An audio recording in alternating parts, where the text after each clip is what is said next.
रटने से ही आप कवर करना चाहते हैं तो फिर इशू आएंगे। मैंने एक 2011 की जनगणना के आधार पर आपको एरिया बताया था और वो 21 जिलों का एरिया बताया था। अब मैं आप लोगों को जो एरिया बता के चल रहा हूं वो प्रेजेंट टाइम में एरिया बता के चल रहा हूं। पहले 2122 मैंने सोनीपत का बताया होगा, 2260 बता रहा हूं। तो जब भी मैं कोई क्लास देता हूं ना तो ध्यान से एक एक बात को सुना करो तुम लोग, ठीक है। वहां 2011 की जनगणना का नाम यूज किया गया है कि 2011 की जनगणना के आधार पर हरियाणा का ये क्या है, एरिया है, और हरियाणा के जिलों का ये एरिया है। दीपक कुमार, वो क्लासेज आप लोगों को यदि चेक करोगे तो एक फोल्डर बना रखा है मैंने, उस फोल्डर में सारी की सारी क्लासेज हैं। आप लोग एप्लीकेशन में थोड़ा सा ताक झांक कर लिया करो। ताक झांक करने का मतलब बाकी जो ऑप्शन है ना वहां पे जा जाके एक बार क्लिक कर करके देख लिया करो फ्री टाइम में, तो आप लोगों को सारा का सारा कंटेंट वहां मिल जाएगा। वहां मैंने फोल्डर बना रखे हैं आप लोगों के लिए, हरियाणा जीके डिस्ट्रिक्ट, ठीक है। इस तरीके से एक फोल्डर मिलेगा, उसी फोल्डर में सारी की सारी रिकॉर्डेड वीडियो आपको मिलेगी। और एक आप लोग लाइव क्लास के ऑप्शन पे जाओगे तो वहां पर जितनी भी क्लासेस आपकी लाइव हुई हैं वो सारी की सारी क्लासेस आपको 6 महीने वहां पर मिलेंगी, ठीक है। चलेगा, आगे हम बढ़ेंगे। कुरुक्षेत्र के बारे में हमने लास्ट में बात की थी उपनाम को लेकर के, कुरुक्षेत्र के कौन कौन से उपनाम हैं। उपनामों के बाद मेरे बच्चों चर्चा करते हैं यहां के विधानसभा क्षेत्रों की। यदि आपसे कोई पूछ ले कि कुरुक्षेत्र के अंदर विधानसभा क्षेत्र कितने हैं,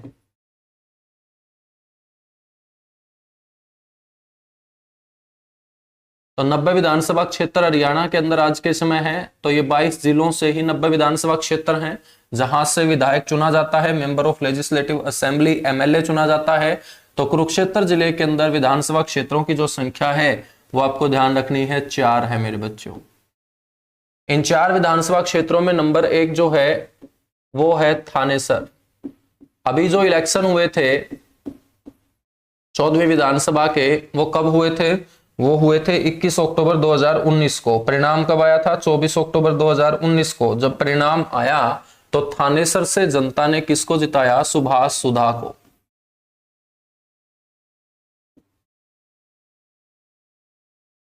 तो यहां से विधायक हैं सुभाष सुधा। थानेसर के बाद बच्चों हम बात करेंगे तो यहां की जो रिजर्व सीट है वो शाहाबाद है। रिजर्व का मतलब जहां से जनरल कैटेगरी का कैंडिडेट चुनाव नहीं लड़ सकता है।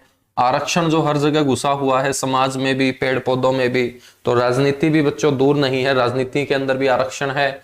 और शाहाबाद कुरुक्षेत्र जिले की रिजर्व सीट जहां से जेजेपी पार्टी के रामकरण काड़ा, जेजेपी पार्टी के उम्मीदवार रामकरण काड़ा ने जीत दर्ज की। तीसरी जो सीट होगी बच्चों वो होगी आपकी लाडवा। और लाडवा से वर्तमान में विधायक हैं मेवा सिंह।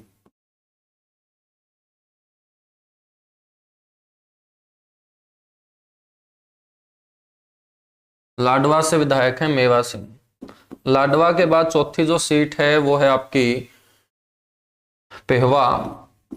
और पेहवा वाली जो विधानसभा सीट है ये आपको अच्छे से याद रख लेनी है। यहां से कौन विधायक है? यहां से हैं वर्तमान में अपने जो राज्य खेल मंत्री हैं, sports and youth affair state minister हैं संदीप सिंह।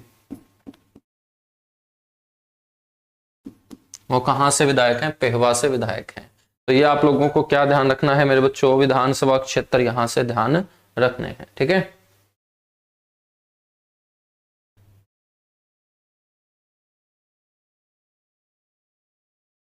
भाई लैपटॉप में ओपन क्यों नहीं हो रही है? लैपटॉप में मैंने परमिशन नहीं दे रखी होगी इसलिए नहीं ओपन हो रही होगी भाई, ठीक है। हाँ, क्योंकि काफी इशू आते हैं मेरे बैचेज को लेकर और उसका नुकसान तुम्हें ही फिर बाद में उठाना पड़ेगा। यदि मैं सारा का सारा एक्सेस दे देता हूं तुम लोगों को तो फिर तुम्हें ही नुकसान उठाना पड़ेगा। मेरा तो नुकसान होगा ही होगा, साथ में तुम लोगों का भी होगा। तो मोबाइल के अंदर देख लिया करो, 1-2 क्लास तुम लेते हो, बाकी जो दूसरे बैचेज हैं उन सारे के सारे बैचेज का मैंने एक्सेस दे रखा है। आप यूट्यूब के आप स्क्रीन के ऊपर देख सकते हो, बड़ी स्क्रीन के ऊपर देख सकते हो, कहीं पर भी आप देख सकते हो।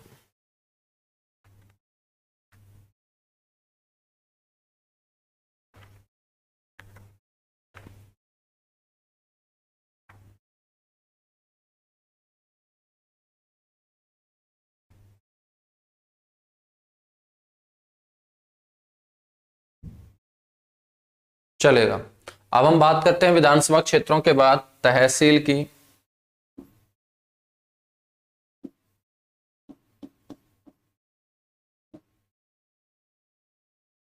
तहसील बच्चों, तहसील जो मैंने यहां पर आपको बता रखी है वो 4 ही तहसील होंगी। चारों के चारों विधानसभा क्षेत्र हैं, जिसमें एक है आपका थानेसर,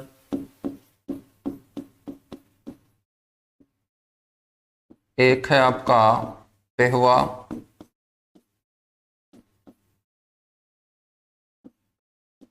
एक है आपका लाडवा और एक है आपका शाहबाद।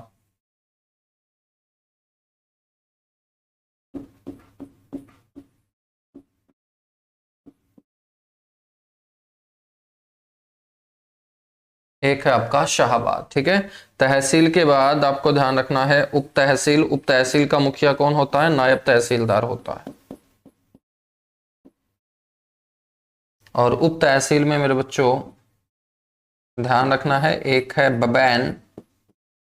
बबैन कौन से जिले की उप तहसील होगी? कुरुक्षेत्र जिले की उप तहसील होगी। बबैन के साथ साथ एक ध्यान रखिएगा, इस्माइलाबाद।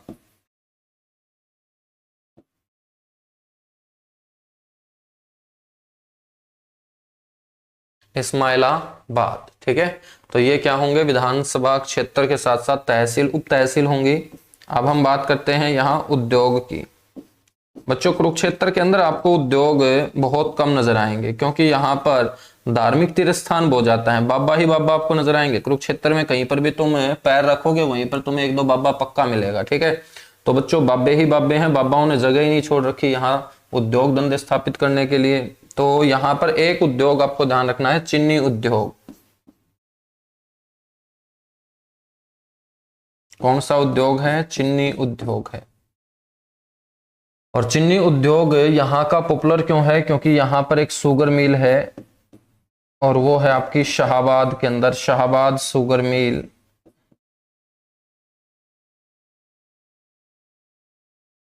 और इस शाहबाद शुगर मिल की आपसे पूछी जाती है स्थापना, तो आपको बोलना है 1984-85।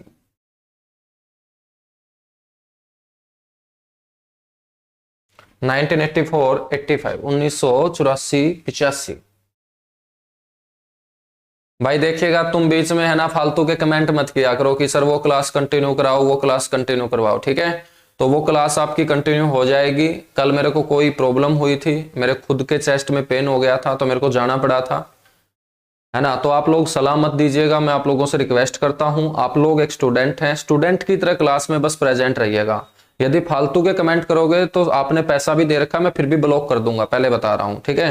क्योंकि मैं थोड़ा सा सीरियस पढ़ाने का आदी हूं। फालतू के कमेंट ना मेरे को पढ़ने का शौक है, ना मैं फालतू की बातें करता हूं। मेरे को सलाह देने की जरूरत नहीं है, जो मैं सलाह देता हूं उसको मान लो। आप स्टूडेंट हो, मैं तुमसे थोड़ा सा एज में भी बड़ा होगा, तुमसे ज्यादा एक्सपीरियंस भी होगा। सारी बातें मैं तुम लोगों को कवर करवाऊंगा। ठीक है। सारी क्लासेस में कवर करवा दूंगा, बस थोड़ा सा एक बार पेशेंस रखो। आज आपकी दूसरी क्लास पक्का होगी, और इस क्लास के हो सकता है 1-1.5 घंटे के बाद ही हो, तो रात का हम इंतजार नहीं करेंगे, पहले ही क्लास में आपको दे दूंगा। ठीक है। अब आप लोगों ने नहीं तो नहीं बोला है मेरे को 2 क्लास का, मैं ही बोल रहा हूं ना, तो कि मैं आपको 2 क्लास दूंगा। आप लोगों ने तो थोड़ी बोला है मेरे को कि सर 2 क्लास देनी पड़ेंगे। तो दूसरी क्लास भी स्टार्ट हो जाएगी, आज स्टार्ट हो जाएगी। चलेगा, आगे बढ़ेंगे।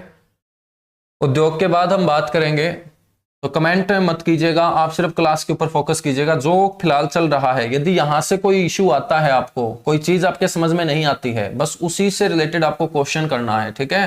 फालतू की सलाह ना मेरे से मांगनी है, ना मैं आप लोगों को सलाह दूंगा फालतू की। उद्योगों के बाद हम बात करेंगे मंदिरों की। और मेरा बार बार ध्यान, यदि तुम्हारे कमेंटों के ऊपर जाएगा तो कंटेंट तुम लोगों का जाएगा, मेरा कुछ नहीं जाएगा। मैं सीधी सी बात बोलता हूं, पहले के बैचेज में यही सलाह देता था बच्चों को, और इस बैच में भी यही सलाह दूंगा कि मेरा ध्यान यदि तुम कमेंट की तरफ खींचोगे तो सीधी सी बात है, फिर आपका ही नुकसान होगा। मंदिर की हम बात करेंगे। 1-2 स्टूडेंट है, बाकी बहुत अच्छे स्टूडेंट है। 1-2 स्टूडेंट है जो ज्यादा सलाह देने का आदी होता है। ठीक है। सलाहकार बोर्ड का चेयरमैन बनने की जरूरत नहीं है, आराम से पढ़ता रहो जो मैं पढ़ा रहा हूं बस। मंदिर की हम बात करेंगे मेरे बच्चों, सबसे पहला जो मंदिर होगा वो होगा आपका लक्ष्मी नारायण मंदिर।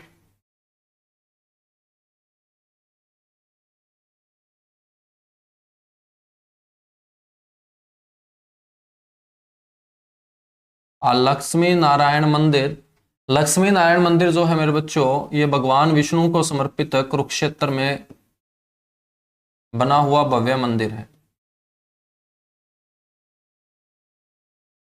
किसको समर्पित है ये? विष्णु को समर्पित है।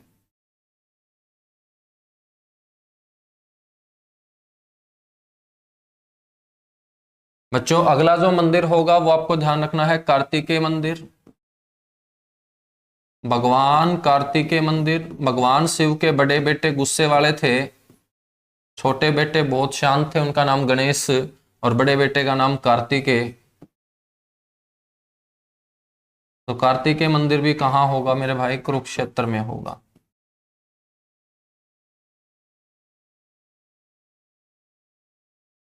कार्तिकेय मंदिर के बाद तीसरा मंदिर आपको ध्यान रखना है, स्थानेश्वर महादेव मंदिर।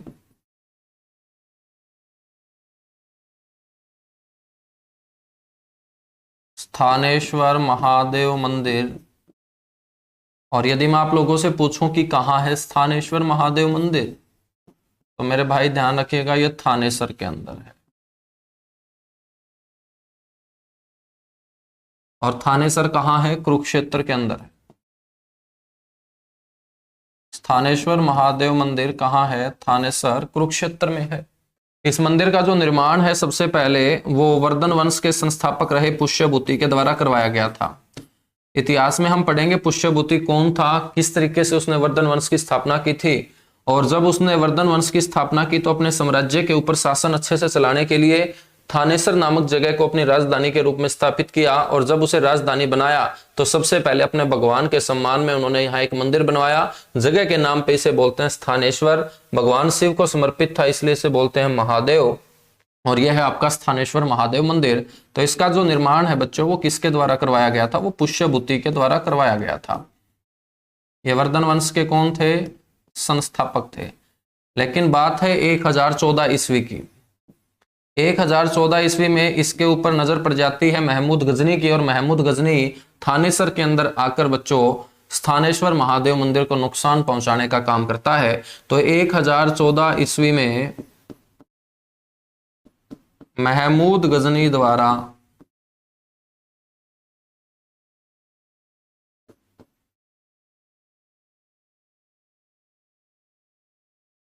इसे क्या पहुंचाया जाता है? नुकसान पहुंचाया जाता है।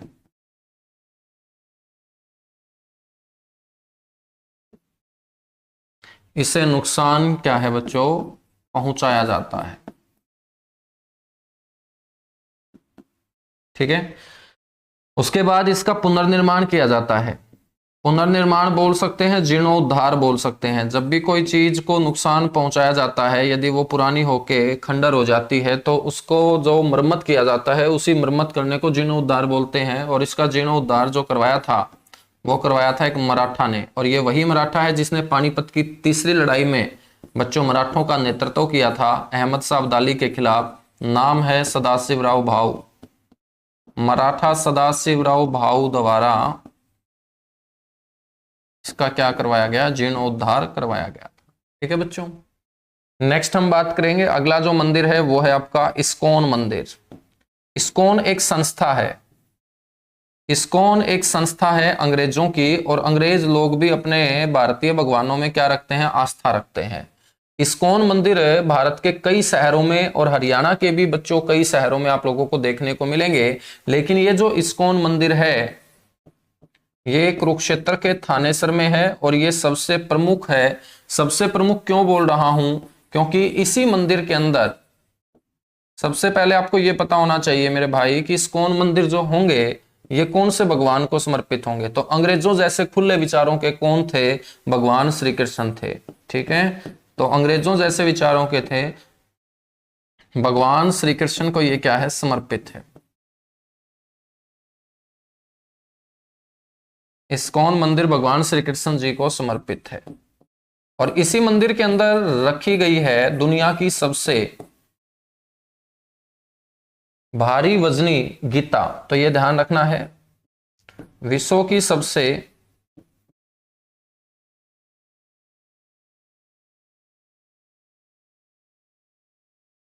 भारी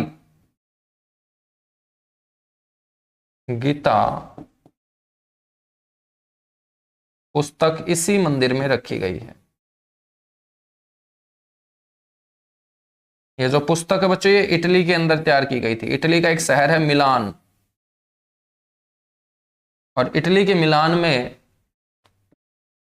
इसे तैयार करके लाया गया, और सबसे ज्यादा वजन वाली ये गीता है।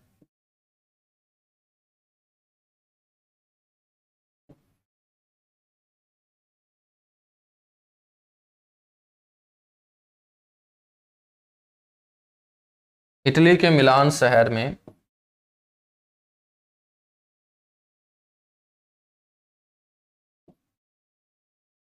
इसे तैयार किया गया था। तो फटाफट नोट कीजिएगा और उसके बाद आगे बढ़ेंगे।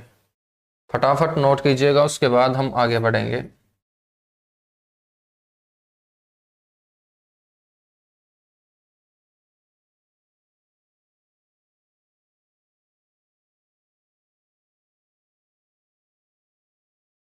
फटाफट नोट कीजिएगा और डन लिखिएगा। डन करने के बाद फिर आगे बढ़ेंगे बच्चों। रिजर्व सीट हर डिस्ट्रिक्ट में नहीं होती है भाई। रिजर्व सीट 17 डिस्ट्रिक्ट में है, क्योंकि हरियाणा के अंदर रिजर्व सीटों की संख्या कितनी है? 17 है। तो प्रत्येक इन 17 जिलों से एक एक सीट को रिजर्व रखा गया है। जैसे सिरसा से रिजर्व रखा गया है कालांवाली को, फतेहाबाद से रतिया को, हिसार से उकलाना, जींद से नरवाना, कैथल से गुहला की सीट को, कुरुक्षेत्र से शाहबाद, अंबाला से मुलाना, आपकी यमुनानगर से साडोरा, करनाल से नीलोखेड़ी, पानीपत से इसराना, सोनीपत से खरखोदा, जज्जर खुद में ही आरक्षित सीट है। रोहतक से कलानौर को रिजर्व सीट रखा गया है। भिवानी से भवानी खेड़ा को रिजर्व सीट रखा गया है। महेंद्रगढ़ में रिजर्व सीट है नहीं। रेवाड़ी से बावल को रिजर्व सीट रखा गया है। गुरुग्राम से मेरे बच्चों पटौदी को रिजर्व सीट रखा गया है। फरीदाबाद के अंदर कोई रिजर्व सीट है नहीं। चरखी दादरी के अंदर कोई रिजर्व सीट नहीं है। पंचकुला के अंदर कोई रिजर्व सीट नहीं है। और हम बात करें फरीदाबाद की, वहां पर भी कोई रिजर्व सीट नहीं है। मेवात में कोई रिजर्व सीट नहीं है। और बच्चों बात करेंगे लास्ट में पलवल की, उसकी रिजर्व सीट है होडल। तो 17 की 17 रिजर्व सीट मैंने आपको बता दी है। तो 17 ऐसे जिले हैं जहां से एक एक सीट रिजर्व रखी गई, जिसमें कुरुक्षेत्र से रिजर्व सीट किसको रखा गया है? शाहबाद को, जहां से वर्तमान 14वीं विधानसभा में विधायक हैं जेजेपी पार्टी के रामकरण काला। रामकरण जो काला है, ये हरियाणा शुगर फेड के चेयरमैन भी हैं। ये भी आपको ध्यान रख लेना है। जितने भी हरियाणा में शुगर मिल चलती हैं, तो उन शुगर मिलों को लेकर मेरे बच्चों जो एक संस्था बना रखी है ना, उसके चेयरमैन भी प्रेजेंट टाइम में कौन है? रामकरण काला। तो यहां से ध्यान रखना, शाहबाद के अंदर शुगर मिल है और शुगर फेड के चेयरमैन कौन है? रामकरण काला है। ठीक है, चलेगा, डन हो चुका है। तो आगे बढ़ेंगे फिर। इस्कॉन मंदिर के बाद नेक्स्ट जो आपका मंदिर होगा वो होगा रानी अदिति का मंदिर।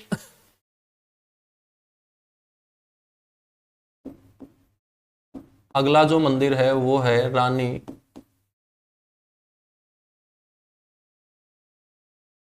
अदिति का मंदिर।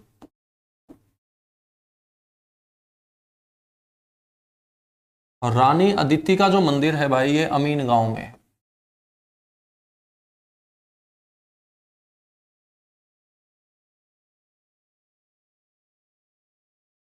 अमीन गांव। और अमीन गांव कहाँ है? कुरुक्षेत्र में। कई बार बच्चों ये रानी अदिति का मंदिर किताबों में तुम्हें करनाल में दिखाया जाएगा, ये करनाल में नहीं है, ध्यान रखना। ये कुरुक्षेत्र के अमीन गांव के अंदर है। इस अमीन गांव का नाम अब अभिमन्युपुर भी कर दिया गया है। रानी अदिति के मंदिर के बाद अगला जो मंदिर है वो है चंद्रकूप मंदिर।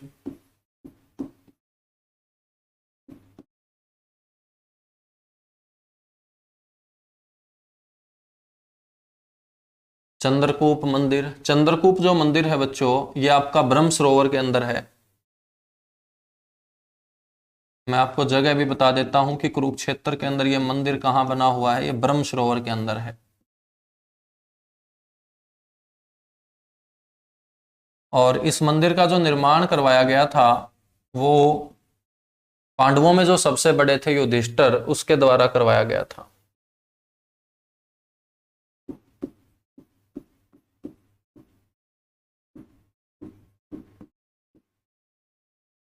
निर्माण जो करवाया गया था वो किसके द्वारा?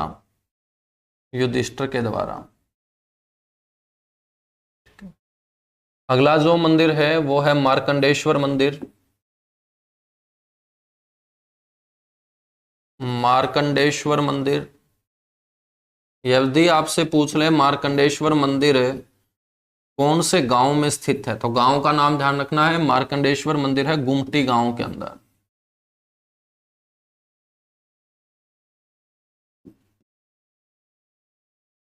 गुमटी गांव, कुरुक्षेत्र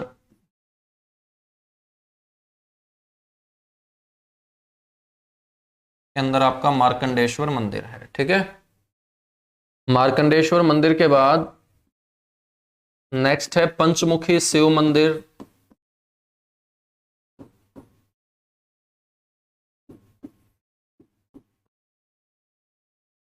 पंचमुखी शिव मंदिर, और आपसे कोई पूछ ले कि कहाँ है पंचमुखी शिव मंदिर, तो मेरे बच्चों ये पेहवा के अंदर है। पंचमुखी हनुमान मंदिर तो यमुनानगर में है, लेकिन पंचमुखी शिव मंदिर, पांच मुंह वाले भोलेनाथ आपको यदि देखने हैं तो कुरुक्षेत्र के पेहवा शहर में जाना पड़ेगा। पंचमुखी शिव मंदिर यहां है। नेक्स्ट है सर्वेश्वर महादेव मंदिर।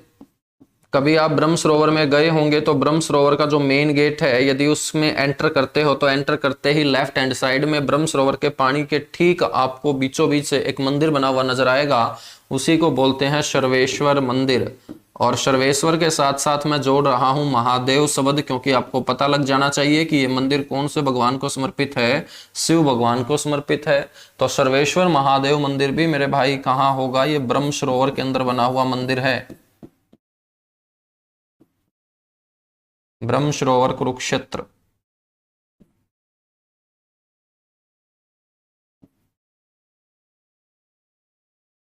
ठीक है, इसका जो निर्माण है वो भी आपको ध्यान रखना है।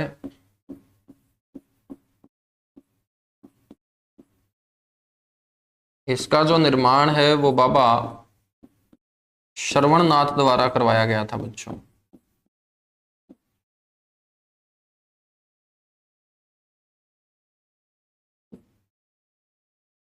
निर्माण बाबा श्रवणनाथ द्वारा। सर्वेश्वर महादेव मंदिर के बाद अगला जो मंदिर होगा वो है आपका देवी कूप भद्रकाली मंदिर।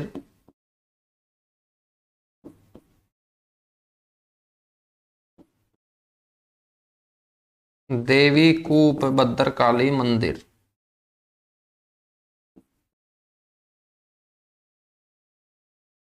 ये भी आपका कुरुक्षेत्र के अंदर है बच्चों। देवी कूप भद्रकाली मंदिर की मान्यता बहुत ज्यादा है, क्योंकि ये भारत के 51 या 52 शक्तिपीठों में से एक है। भारत के 51 या कई जगह आपको इन शक्तिपीठों की संख्या 52 भी बताई जाएगी। तो भारत के 51 या 52 शक्तिपीठों में से एक। अब ये शक्तिपीठ क्या है बच्चों? ये शक्तिपीठ है, ऐसे मंदिर हैं, ऐसे पीठ हैं जहां पर माता के दरबार में जाओगे तो माता आपके शरीर में क्या कर देगी? शक्ति ट्रांसफर कर देगी। अब शक्ति की जरूरत कहां पड़ती है? जहां पर हम लड़ना चाहते हो, ठीक है। और लड़ाई सबसे बड़ी धरती के ऊपर हुई कौन सी? महाभारत की लड़ाई। और महाभारत की लड़ाई में जाने से पहले अर्जुन ने इस मंदिर के अंदर बैठ के, माता के मंदिर में बैठ के पूजा अर्चना की थी और माता से आशीर्वाद मांगा था, माता से शक्ति मांगी थी और माता ने आशीर्वाद दिया था। अर्जुन जब पूजा कर रहा था तो अर्जुन ने बोला था कि माता, यदि इस महाभारत के युद्ध में आपकी शक्ति की बदौलत मैं जीत जाता हूं तो जीत के आने के बाद उसकी खुशी में मैं आपको पूरी धरती के ऊपर जितने भी 63 उन्नत किस्म के घोड़े होंगे, 63 का मतलब 63 टाइप के जो उन्नत किस्म के जबरदस्त नस्ल के जो घोड़े होंगे वो लाके आपके दरबार में क्या करूंगा? अर्पित करूंगा। तो माता ने शक्ति ट्रांसफर कर दी थी अर्जुन की बॉडी में। और उसके बाद अर्जुन ने, प्यारे बच्चों आपने देखा होगा कितनी जबरदस्त परफॉर्मेंस दी थी महाभारत के युद्ध में। और जब ये महाभारत का युद्ध जीत के आते हैं तो अर्जुन ने फिर माता के दरबार में 63 उन्नत किस्म के अच्छी नस्ल के घोड़े चढ़ाने का क्या किया था? काम किया था। आसपास के क्षेत्र में प्रसिद्धि ये फैल जाती है कि माता शक्ति ट्रांसफर तो करती है, लेकिन माता को वादा करना पड़ता है घोड़ों के लिए। तो बच्चों एक परंपरा यहां पर शुरू हो जाती है, लोगों की आस्था डे बाय डे जुड़ती चली जाती है कि माता तो क्या मांगती है, जीतने की खुशी में घोड़े मांगती है। लेकिन आजकल भी यहाँ पर घोड़े चढ़ाए जाते हैं। जो लोग माता से लेके आते हैं आशीर्वाद, माता के सामने जाते हैं, तो वो जो घोड़े चढ़ा के आते हैं, तो जो आजकल असली घोड़े हैं वो तो नहीं चढ़ाए जाते, ठीक है, क्योंकि वरना तो कुरुक्षेत्र में हर जगह तुम्हें घोड़े घोड़े घूमते मिलते। तो फिर लोगों ने जुगाड़ू सिस्टम ढूंढ लिया, जब भी उनकी मनोकामना पूरी हो जाती है तो वो असली घोड़े ना चढ़ा के सोने और चांदी के घोड़े चढ़ा के आते हैं। अब सोने और चांदी के घोड़े कौन चढ़ा सकता है, जो अमीर घर होंगे। अब गरीबों के पास यदि इतना सोना चांदी हो तो वो माता के दरबार में लेने क्या जाएंगे, ठीक है। तो गरीबों ने भी फिर अपना बच्चों जुगाड़ ढूंढ लिया। अब वो सोने और चांदी के घोड़े तो नहीं चढ़ा सकते थे, उन्होंने फिर मिट्टी के घोड़े चढ़ाने स्टार्ट कर दिए। उसे बोलते हैं टेराकोटा मिट्टी के घोड़े, ठीक है। तो आपसे क्वेश्चन पूछेगा कि हरियाणा के अंदर टेराकोटा से बने हुए जो घोड़े होते हैं वो कौन से मंदिर में चढ़ाए जाते हैं, तुम बोलोगे देवी कूप भद्रकाली मंदिर में, ठीक है, चलेगा। फिर यहां से एक पॉइंट आपको नोट कर लेना है कि सोने चांदी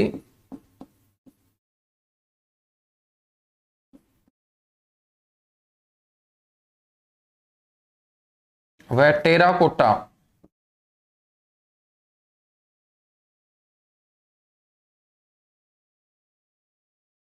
सोने चांदी वह टेराकोटा मिट्टी से बने घोड़े श्रद्धालुओं द्वारा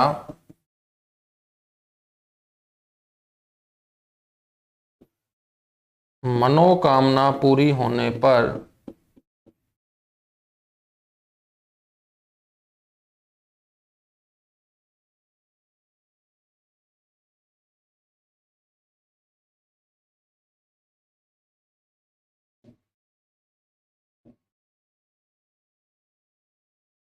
चढ़ाए जाते हैं,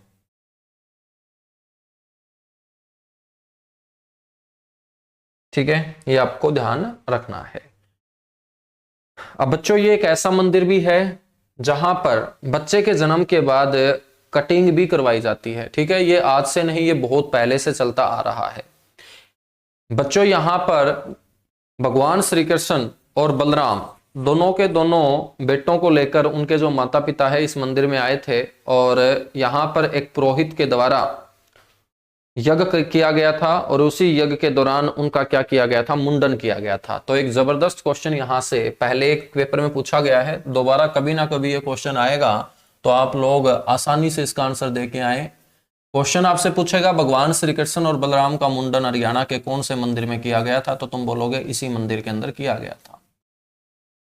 भगवान श्री कृष्ण और बलराम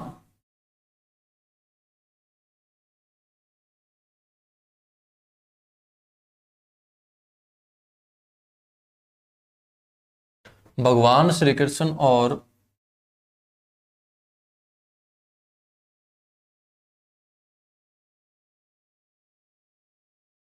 बलराम का मुंडन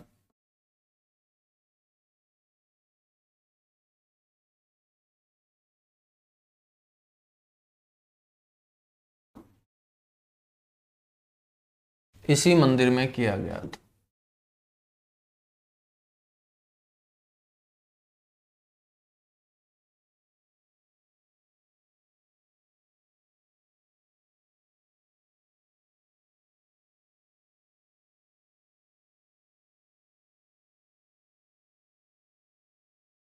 ठीक है बच्चों, तो यह है देवी कूप भद्रकाली मंदिर। यह भगवान शिव की क्या है, पत्नी थी। भगवान शिव की पत्नी जो सती है, तो मेरे बच्चों सती की जब मृत्यु हो जाती है तो भगवान शिव उनसे बेहद ज्यादा लगाव रखते थे, प्यार करते थे।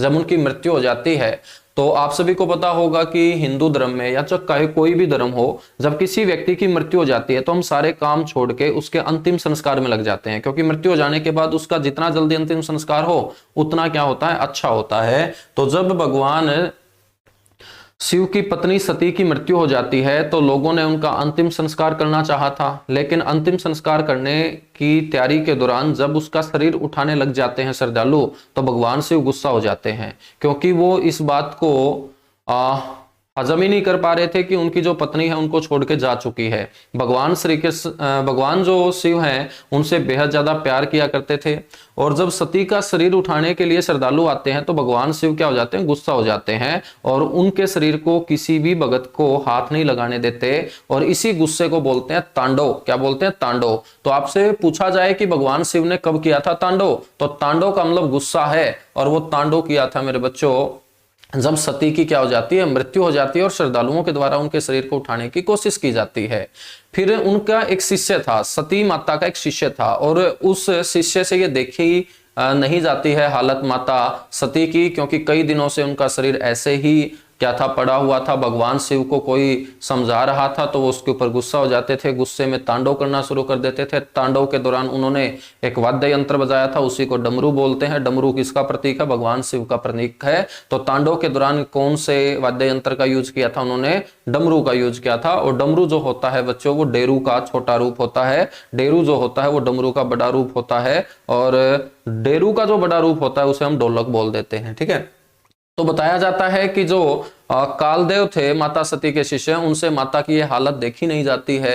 तो कालदेव की उंगली में क्या होता है? एक चक्कर होता है। जैसे भगवान श्री कृष्ण की उंगली में आप चक्कर देखते हैं, तो वो माता सती के शरीर के पास तो नहीं जा सकते थे, लेकिन कालदेव के दिमाग में एक आइडिया आता है कि क्यों ना मैं इस चक्कर से माता के शरीर के क्या कर देता हूं, टुकड़े कर देता हूं, और टुकड़े हो जाएंगे तो अलग अलग दिशा में क्या है, बिखर जाएंगे, और माता का जो शरीर है इतने दिनों से ऐसे ही पड़ा हुआ है उसको क्या मिल जाएगी, भगवान शिव से मुक्ति मिल जाएगी। वरना भगवान शिव से मुक्ति दिलाना किसी के बस की बात है नहीं। तो कालदेव ने वो चक्कर छोड़ा, और माता सती के कितने टुकड़े कर डालता है वो चक्कर? 51 टुकड़े कर डालता है। जब माता सती के 51 टुकड़े हो जाते हैं तो भगवान शिव भी असमंजस की स्थिति में फंसते हैं कि कौन से टुकड़े को संभालूं। तो बच्चों वो एक भी टुकड़े को नहीं संभाल पाए थे, और ये 51 टुकड़े धरती के ऊपर अलग अलग दिशा में क्या है, गिरते हैं। जहां जहां ये टुकड़े गिरे वहां वहां भक्तों ने एक एक क्या बनवाया, मंदिर बनवाया। उसी को बोलते हैं शक्तिपीठ।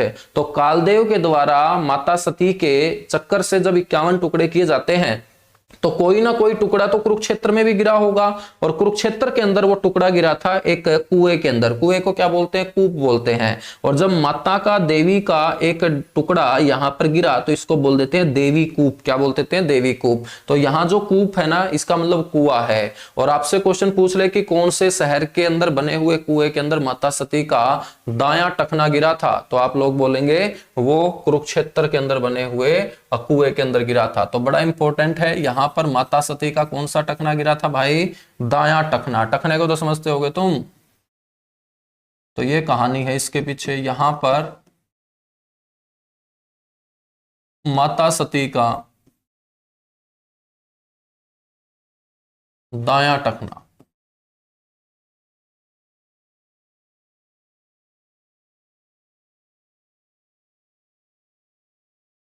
क्या है? गिरा था।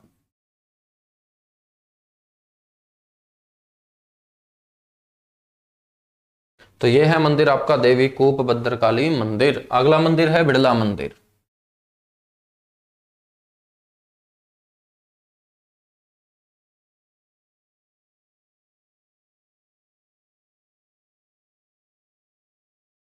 बिड़ला मंदिर, बिड़ला मंदिर भी आपका कहाँ होगा? कुरुक्षेत्र के अंदर ही होगा।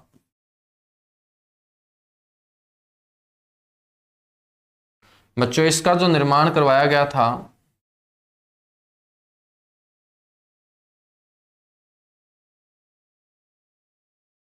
वो 1951 में जुगल किशोर बिरला के द्वारा करवाया गया था।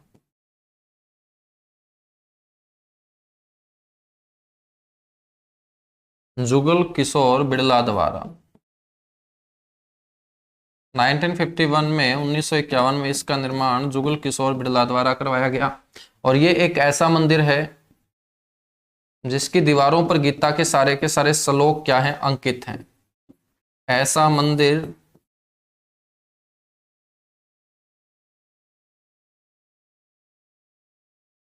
जिसकी दीवारों पर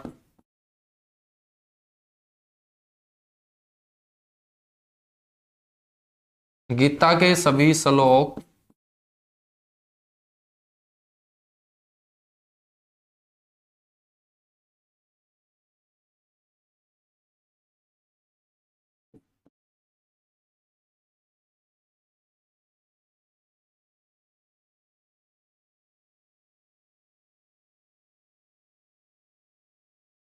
क्या है? अंकित है। कैसा मंदिर? जिसकी दीवारों पर गीता के सभी श्लोक क्या हैं? अंकित हैं। वो मंदिर आपका कौन सा होगा मेरे भाई? वो मंदिर आपका होगा सर बिड़ला मंदिर। कौन सा मंदिर होगा? बिड़ला मंदिर होगा। ठीक है,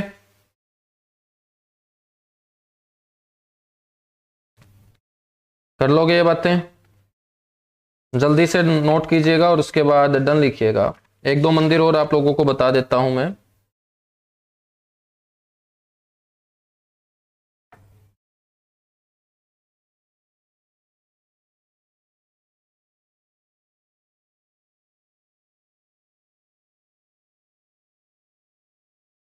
एक मिनट भाई, ठीक है। ये 51 को सॉरी 55 कर लेना, 1955। 1955 के अंदर इसका निर्माण हुआ है, 1955 के अंदर। एक मंदिर और आपको बता रहा हूं, पशुपतिनाथ मंदिर।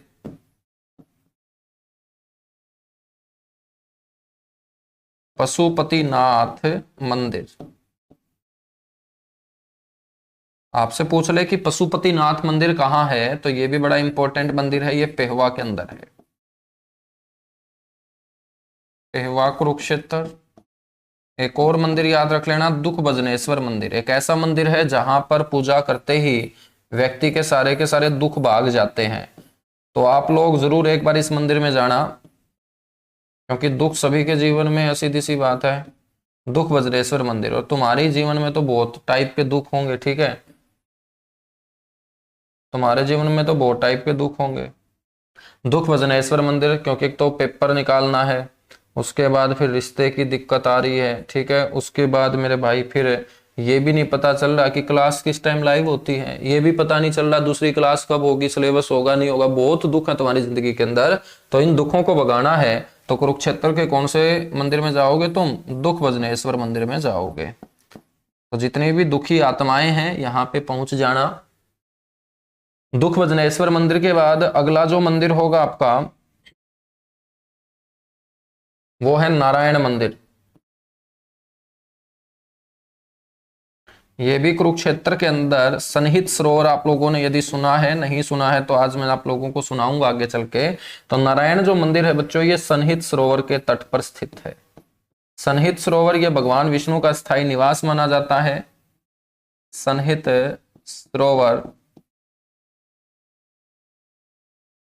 के तट पर ये क्या है? स्थित है। तो लीजिएगा, ये सारे के सारे मंदिर मैंने आप लोगों को बता दिए हैं, कुरुक्षेत्र के सारे मंदिर। और इन मंदिरों के बाद हम चर्चा करेंगे मेलों की।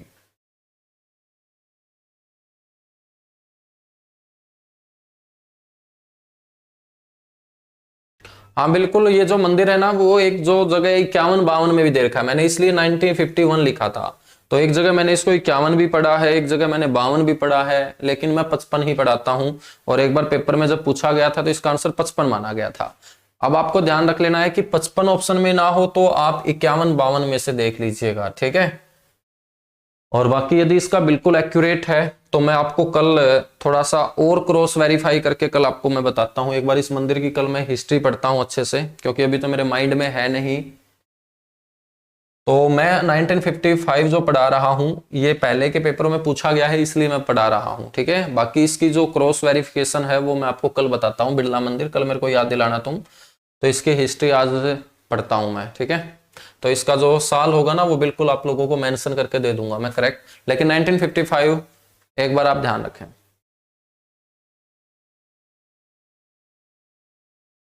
चलेगा, डन हो चुका है तो आगे बढ़ेंगे। मंदिर के बाद बच्चों चर्चा करेंगे अब मेलों की।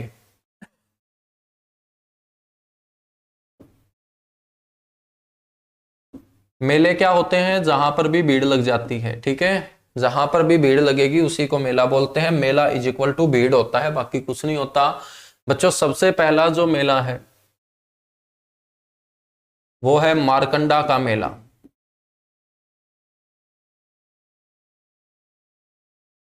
मार्कंडे नाम के एक ऋषि हुए हैं और उनके द्वारा जो तपस्या की गई थी वो मार्कंडा नदी के किनारे, या जिस नदी के किनारे तपस्या की थी मार्कंडे ऋषि ने, उसका नाम बाद में हो जाता है मार्कंडा। तो बच्चों मार्कंडा का जो मेला लगता है ये शाहबाद में लगता है। शाहबाद कुरुक्षेत्र।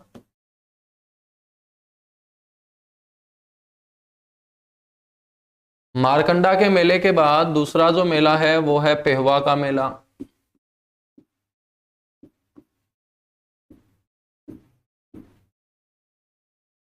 तो पेहवा का मेला लगेगा कहाँ? पेहवा के अंदर लगेगा।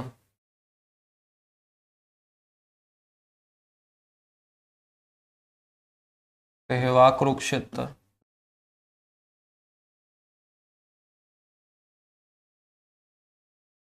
पेहवा के मेले के बाद तीसरा है सूर्य ग्रहण स्नान मेला।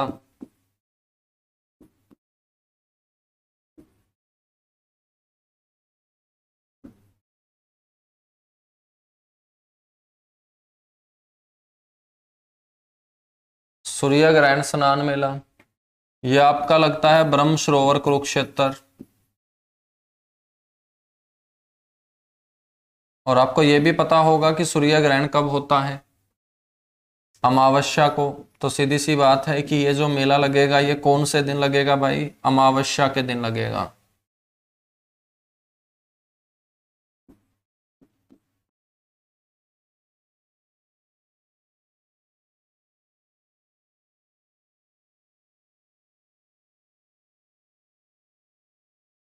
अमावस्या के दिन लगेगा। इसके बाद आपका जो मेला होगा वो ध्यान रखिएगा, सरस्वती महोत्सव।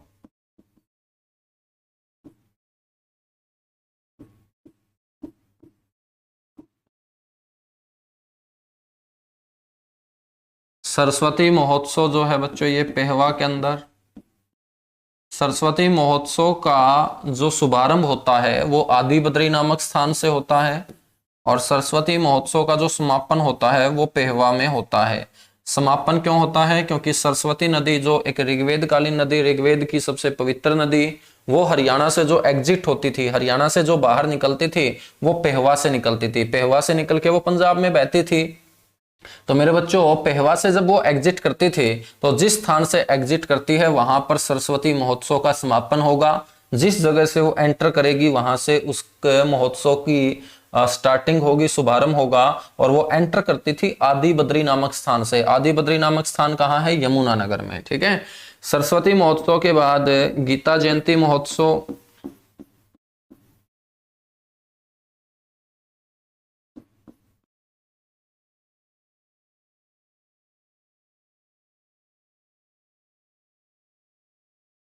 गीता जयंती महोत्सव 18 दिन तक गीता जयंती महोत्सव चलता है मेरे भाई, हर साल। और ये कुरुक्षेत्र, कहां पर? कुरुक्षेत्र के अंदर। ठीक है। मेलों के बाद हम बात करते हैं यहां पर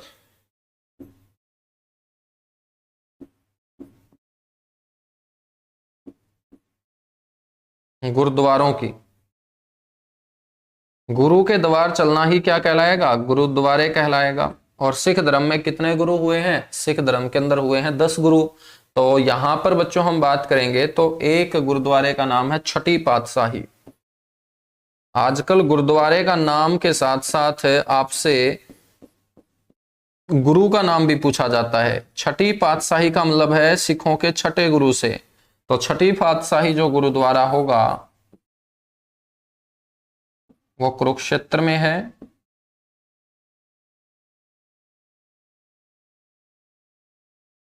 तो ये किसको समर्पित होगा?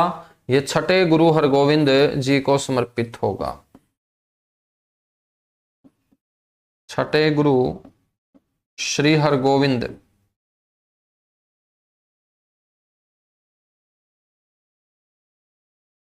जी को समर्पित।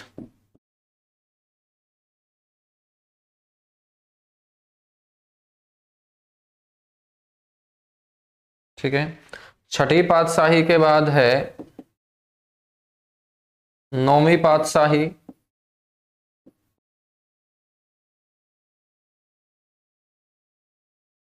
नौवीं पातशाही गुरुद्वारा,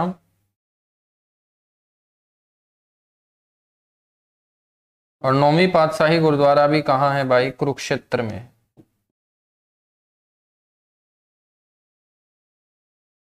हम बात करें तो ये किसको समर्पित है? ये नौवें गुरु तेग बहादुर जी को समर्पित है। नौवें गुरु तेग बहादुर।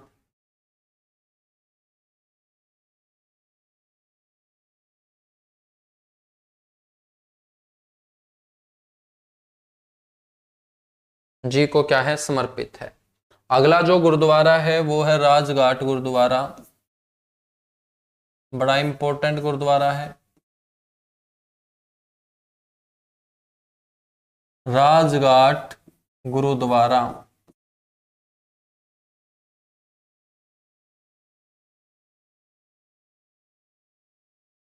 ये कुरुक्षेत्र में है बच्चों। ये 10वें गुरु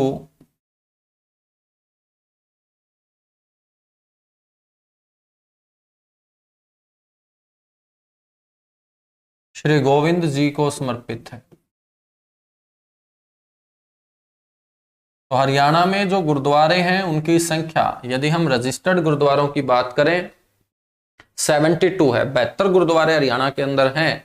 वैसे तो हर गांव में गुरुद्वारे मिलेंगे, लेकिन जो रजिस्टर्ड गुरुद्वारे हैं जिनका प्रबंधन कमेटी के द्वारा संचालन होता है, और हरियाणा के गुरुद्वारों को दो तरीके की प्रबंधन कमेटी चलाती है, जिसमें एक शिरोमणि अकाली गुरुद्वारा प्रबंधक कमेटी है और एक हरियाणा सिख गुरुद्वारा प्रबंधक कमेटी है।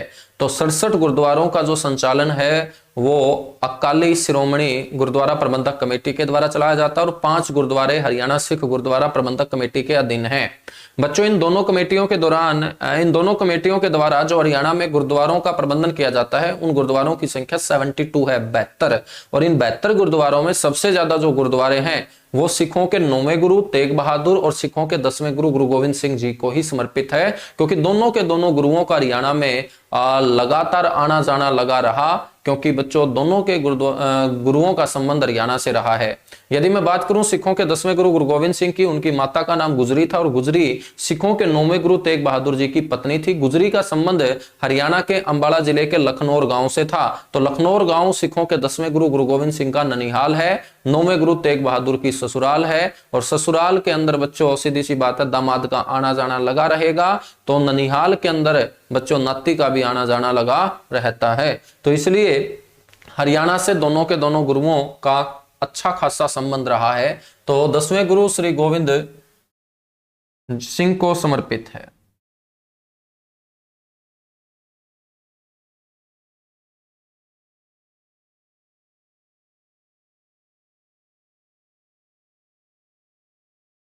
ठीक है, तो ये 3 गुरुद्वारे आप लोगों को यहां पर क्या है, ध्यान रखने हैं। तो ध्यान रख लोगे तीनों के तीनों गुरुद्वारे, जल्दी से कर लीजिएगा इनको नोट, उसके बाद बढ़ेंगे मेरे भाई आगे, कुछ और बातें करेंगे यहाँ। और दूसरी क्लास आज पक्की होगी, उसमें मैं आप लोगों को पहले जिले ही कवर कराऊंगा, ठीक है।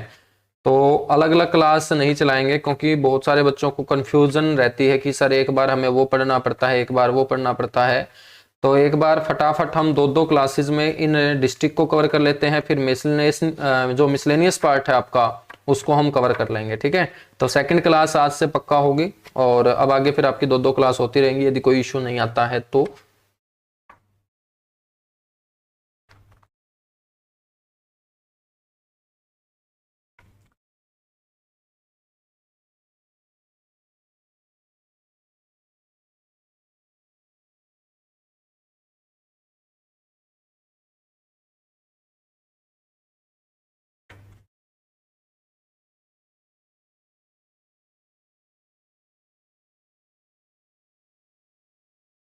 बिल्कुल भाई, बिल्कुल बिल्कुल। गुरुद्वारा मंजी साहिब,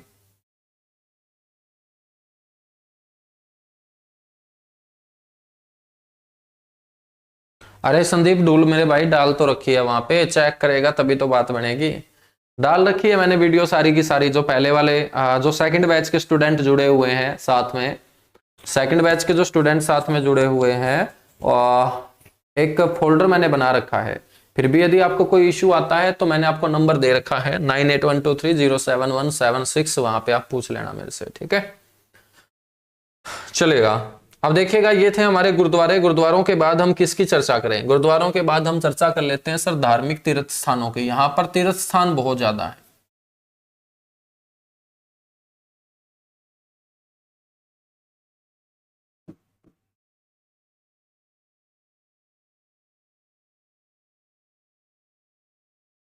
धार्मिक तीर्थ स्थान,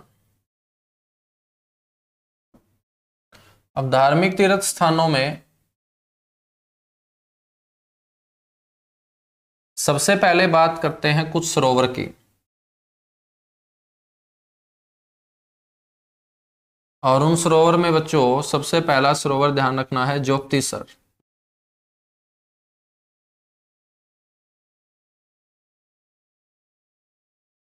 ज्योति का मतलब क्या होता है? अब ज्योति का मतलब कई तो बोलेंगे लड़की होता है ना, ये वो लड़की वाला ज्योति नहीं है। ज्योति का मतलब होता है प्रकाश, लाइट। और यहां पर प्रकाश दिखाने का काम किसने किया था? भगवान श्री कृष्ण ने। किसको प्रकाश दिखाया था? अर्जुन को, क्योंकि अर्जुन मान नहीं रहा था, धनुष बाण नहीं उठा रहा था। और उसको कई बार समझाया जाता है कि भाई साहब कुछ नहीं रखा है इन बातों में, धनुष उठा ले हाथों में और कर दे काम सभी का। लेकिन भगवान श्री कृष्ण के बार बार समझाने के बावजूद भी जब अर्जुन के दिमाग में कोई बात नहीं घुस पाती है तो भगवान श्री कृष्ण अर्जुन का हाथ पकड़ के ले जाते हैं एक बरगद के पेड़ के नीचे और वहां पर अपना विराट स्वरूप दिखाते हैं और अर्जुन को बोलते हैं कि जिसे तुम मामूली इंसान समझते हो वो द्वापर युग का भगवान, विष्णु का अवतार भगवान श्री कृष्ण है। और उसके बाद बच्चों वो प्रकाश उनके समझ में आ जाता है, उनके दिमाग में वो प्रकाश फैल जाता है और उसके बाद उनको वो सारी की सारी बातें जब समझ में आती हैं तो इसी को बोलते हैं गीता का उपदेश, ठीक है। बाकी और कोई उपदेश नहीं था। ज्योतिसर जो है ना, ये वो स्थान है जहां पर भगवान श्री कृष्ण द्वारा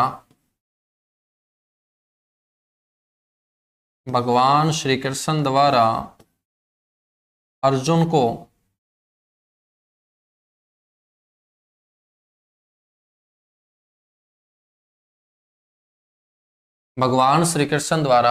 को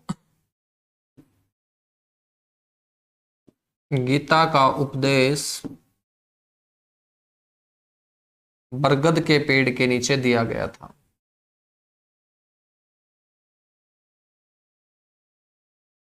तो भगवान श्री कृष्ण किसके अवतार थे? विष्णु के अवतार थे। बरगद के पेड़ को हम बोलते हैं वट वृक्ष,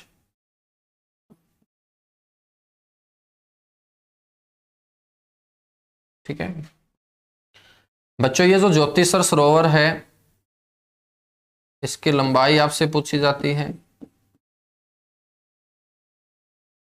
और यहां पर बने सरोवर की लंबाई आपको ध्यान रखनी है 1000 फीट है।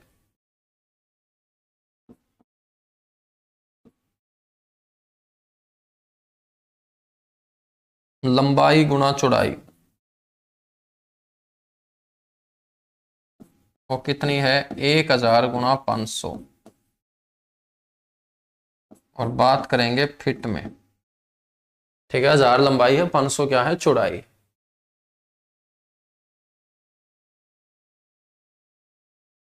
ठीक है। ज्योतिसर के बाद अगला जो सरोवर है वो है आपका सनहित सरोवर।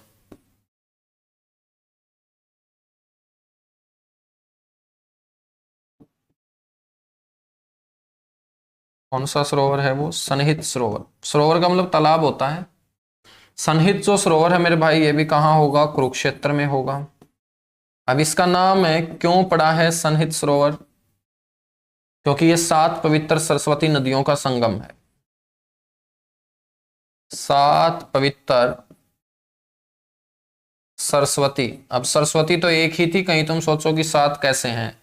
बच्चों वो नदियां जिनका पानी सरस्वती जैसा ही था, जिन्हें पवित्र माना गया, उन्हीं को 7 पवित्र सरस्वती बोल रहे हैं। 7 पवित्र सरस्वती नदियों का संगम। तो सातों की सातों इस जगह के ऊपर आके पहले मिला करती थी, ऐसा बोला जाता है। हम बात करें तो जहां पर ये संगम था वहीं पर बच्चों परमानेंट बैठ जाते हैं हरियाणा के अंदर भगवान विष्णु। और जब परमानेंट बैठ जाते हैं तो उस एड्रेस को बोलते हैं परमानेंट एड्रेस। तो ये भगवान विष्णु का परमानेंट एड्रेस था। परमानेंट एड्रेस का मतलब स्थायी निवास। तो हरियाणा के अंदर भगवान विष्णु का स्थायी निवास कौन सा स्थान माना जाता है? सनहित झील माना जाता है, सनहित सरोवर। यह भी माना जाता है कि इस सरोवर के अंदर यदि 3 दिन कुरुक्षेत्र में रह के स्नान कर लिया जाए तो भटकती हुई और दुखी आत्माओं को क्या मिल जाती है? शांति मिल जाती है। तो ध्यान रखना है, ये वही सरोवर है जिसमें आत्माओं को शांति मिल जाती है। तो इसी सरोवर में स्नान करने से, तो इस सरोवर में पक्का तुम लोग स्नान करके आइएगा बच्चों, ठीक है, क्योंकि दुखी आत्माएं क्लास में मेरे साथ जुड़ी रहती हैं। तो इस सरोवर में स्नान करने से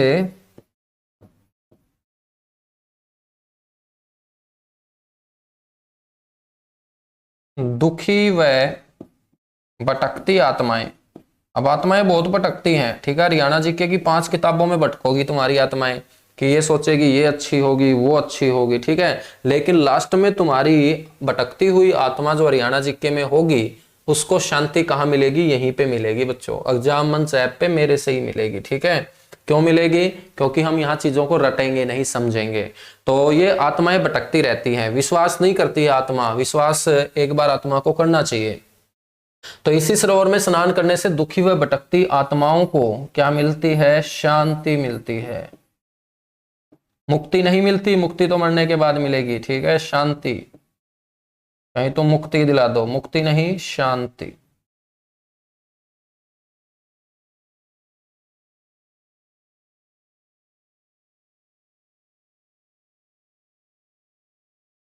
ठीक है, कीजिएगा नोट, उसके बाद बढ़ेंगे आगे।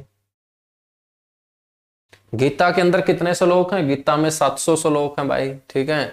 गीता के अंदर कितने श्लोक हैं? 700। आगे बात करेंगे, इन सारी की सारी चर्चा करेंगे। अभी तीर्थ स्थानों में बहुत सारी बातें हैं, आगे फिर महत्वपूर्ण तथ्यों में बहुत सारी बातें बताऊंगा तुम्हें, ठीक है। तो चलेगा, आज के लिए इतना सा ही करेंगे और अगली क्लास का जो मैसेज है आप लोगों तक पहुंच जाएगा। आप लोगों को यदि क्लास की टाइमिंग का नहीं पता चलता है तो आप मेरे टेलीग्राम चैनल से जुड़ जाना, जिक्के भाई संदीप सिवाच।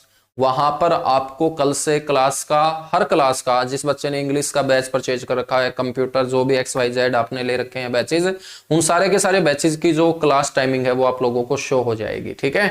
और वही टाइम आपका रहेगा। या मेरे बच्चों, जो आपने एप्लीकेशन डाउनलोड कर रखी है एग्जाम मंच, उस एग्जाम मंच के ऊपर जो बैनर चलते हैं, तो एक बैनर मैं वहां पे डलवा दूंगा, तो आप वहां से भी अपना टाइम देख सकते हो क्लासेस का। बहुत सारे बच्चे कंफ्यूज रहते हैं, सर क्लासेस का ही नहीं पता चलता, हमें रिकॉर्डेड देखनी पड़ती है, ठीक है। मेरे बच्चों, तुम इतने जबरदस्त स्टेट में पैदा हुए हो, तुम इतने पिछड़े हुए क्यों हो? थोड़ा सा स्मार्ट बनो, थोड़ा सा खुद एक्टिव बनो, ठीक है। एप्लीकेशन में जितने फीचर हैं हर फीचर के ऊपर क्लिक करते जाओ, कुछ नहीं होगा, यदि कुछ हो भी जाएगा तो तुम मेरे को बता देना, मैं फिर दोबारा एक्टिवेट कर दूंगा, ठीक है। तो सारे के सारे जितने फीचर है ना, एक बार उंगली चला चला के उनको समझ लो, कोई दिक्कत नहीं है, ठीक है। डरा मत करो कि उंगली इसके ऊपर दबा दी तो पता नहीं बैच कहीं उठ जाएगा, ये हो जाएगा, कुछ नहीं होगा, दोबारा एक्टिवेट कर देंगे यदि ऐसा कोई इशू आ जाता है तो, ठीक है। तो समझ लिया करो, बेझिझक होके इस एप्लीकेशन के ऊपर जहां पर भी जो ऑप्शन आपको मिले क्लिक कर करके देख लिया करो, कुछ ना कुछ तो हाथ लगेगा, जितनी प्रैक्टिस होगी उतना तुम सीखोगे, चलेगा। बाकी नेक्स्ट जो क्लास है उसका आपको मैसेज या तो मैं टेलीग्राम पे दे दूंगा, या मेरे बच्चों आप के ग्रुप बने हुए हैं, हरियाणा जीके 02 बैच का एक आपका चैट के अंदर ग्रुप मिलेगा, हरियाणा जीके 01 का आपको चैट के अंदर एक ग्रुप मिलेगा। तो उस ग्रुप को आप चेक करते रहिएगा, कोई भी मैसेज आता है मेरा साइड से तो उस ग्रुप के अंदर आपको वो नोटिफिकेशन या इंफॉर्मेशन मिल जाएगी, ठीक है। चलेगा, थैंक यू, बाय बाय।